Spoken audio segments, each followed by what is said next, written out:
Friday evening after my show last week, I logged into Twitter, as one does, and found myself blocked by none other than everybody's favorite socialist, AOC. You can see it right here for yourself. Blocked. Now, I am always respectful and civil to her. I've even defended AOC against mean comments against her looks or her past history as a bartender. I only present facts when I rebut her tweets, nothing personal. So you know what this means. Somebody is threatened by facts and by the truth. This is the tweet which made her block me.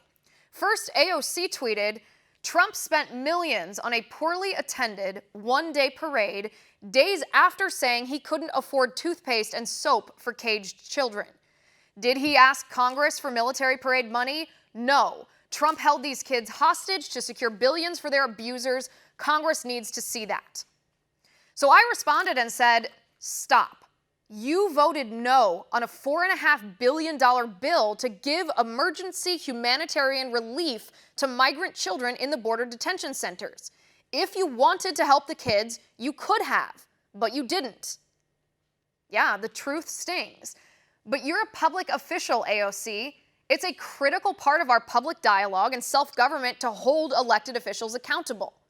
Blocking me? Are you kidding? Threatened much by people who challenge your policies and your voting record?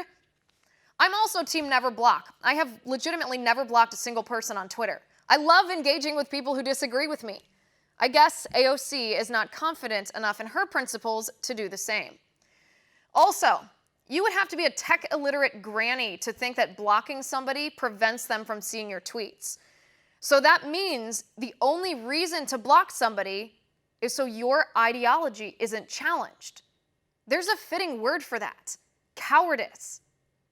Now, there are some blue check marks who tried to blame me for getting blocked, as if I did something inappropriate other than challenging AOC's voting record, as if my criticism is equal to violence. And here's what I will say to them. Don't even think about blaming me for violence.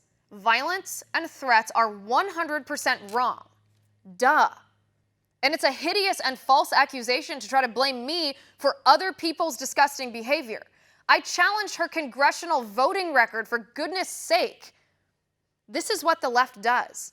They don't like my facts debunking their leftist ideology, so they try to define my speech as violence. This is their sneaky tactic to try to silence me. Because if my speech is violence, they have to shut it down, right? Do not fall for it. Refuse to be silent. This is the biggest point, too. AOC doesn't just want an echo chamber of leftist ideology for herself. She's preventing her followers from seeing the truth. My responses are frequently the top-rated response on her tweets.